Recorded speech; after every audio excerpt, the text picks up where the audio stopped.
கர்த்தர் அற்புதங்களை செய்கிறவர்.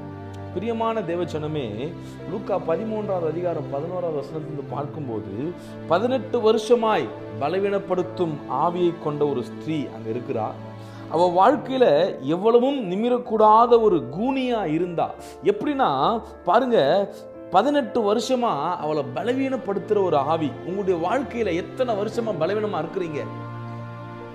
ஏதோ இந்த பிரச்சனை அந்த பிரச்சனை, எனக்கு வயசாயிட்டு, இல்லை என்னுடைய நிலைமை எப்படித்தான், எனக்கு ஸ்ட்ரென்த் இல்லை. நோ நோ நோ நோ ஏதோ ஒரு பிசாசு உங்களை பலவீனப்படுத்திட்டு இருக்குது.